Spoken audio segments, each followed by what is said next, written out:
So this is my first chapter on how to PvP. With Iron Banner looming in the background, I'm sure there's a lot of Guardians preparing for the grind. Regardless of your skill level, PvP can be a real bitch sometimes, and we all agree on that. Now, I'm here to give you some tips that I had to learn from hundreds of hours of gameplay and trial and error. Now, mind you, this is just what's worked for me. I'm not saying this is the only way to be successful in PvP, just that it's proven fruitful for me. So what do they always tell you when you grow up? You have to prepare to be successful. You don't just walk into a test without having studied. You got to do your homework. What's this homework that I'm speaking of? Well, let's start with the basics. Your subclass. Are you a rusher and live for putting a shotgun in every Guardian's face you encounter? Then you probably want to lean towards a class that can close ground quickly.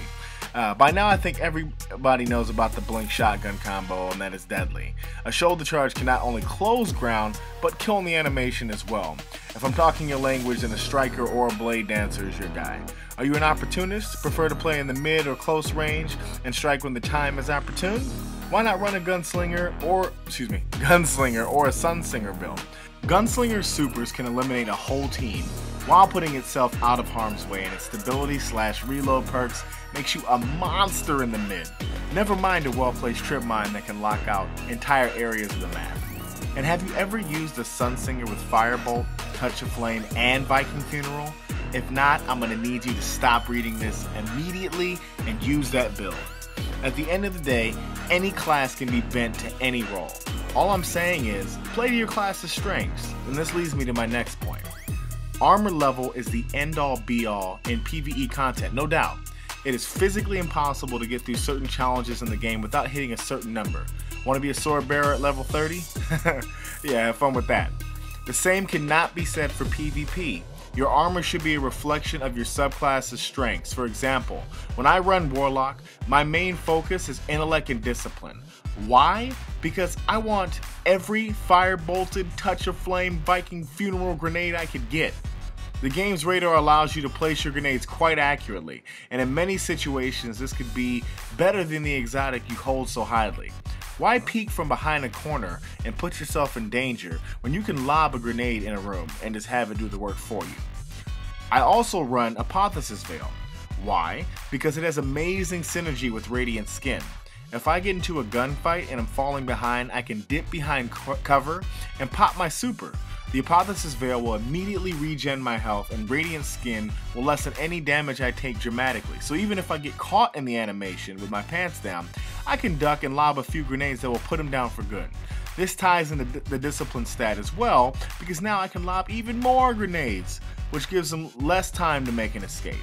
And even if they do manage to scoot past me, the burn will either kill them or keep them from regenerating their health long enough for me to reclose the ground I lost.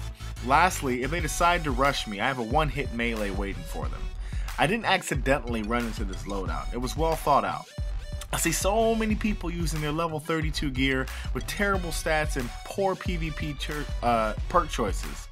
The people that scare me in Crucible are not the ones that have the full set of Crota's End gear or the best exotic weapons. It's the one that have all the armor and choose to wear a blue chest piece because it gives them the stats that they need. Those are the ones that you need to worry about. And I know Iron Banner puts a little twist on this with the level mattering, but to be honest with you, I've never run a 32 character in Banner. I dipped as low as 29 so that I can show up prepared. Tying into the doing your homework vibe, the next tip I have is learn the maps. Too many people get pissed off about getting taken out by a Guardian sitting in a cheesy location. Take the time to learn those locations and how to counteract them. It's the people that run in a straight line at the sniper camping seaside on shores of time that keep him there. In a group of 2 or more, how about splitting up? One rush from B, one rush from the A side. The sniper will see red in multiple directions on radar, and 9 times out of 10 it would lead him to panicking. He may take out one of you, but now you have the best spot on the map locked down. If I'm running solo, I might switch to Blade Dancer and blink to the back of the map, as it'll be much harder to snipe, and I know he doesn't have a close quarters weapon to counter me if I get in close because he was using the sniper. Or, I mean, you can just snipe him. What I'm saying is go in with the plan. The options are limitless if you put your mind to it. The last tip for this chapter is going to be very simple, and it's know your enemy's weapons and counter their weaknesses.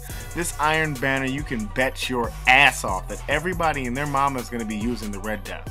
Maybe even their grandma.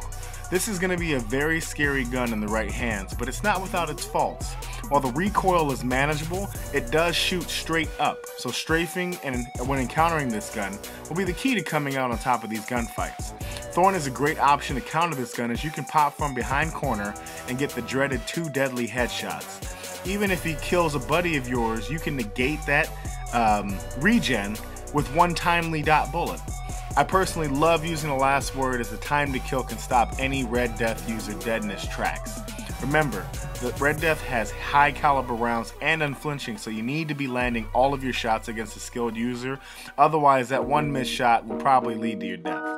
Now, this isn't to say that you should only use guns that counter other people's guns and ditch your typical loadout. I'm just saying to be open to change if what you're doing isn't cutting it. I've had games where I've started extremely slow, made the switch, and then dominated. And I just use the Red Death as a, it's the flavor of the week kind of a situation. But obviously every gun has its counter, so learn what works for you and what has the highest probability of success, and go with that if you're getting gunned down by it a lot in a certain game. So those are my tips for Chapter 1. It's tips that everybody can kind of follow, everybody can kind of apply. Really, it's just trying to get you thinking. The next video, I will be getting into specifics of each subclass. If you guys have any suggestions or questions, please let me know. I want to hear them. And more than anything, thank you guys for watching. I appreciate it. All right.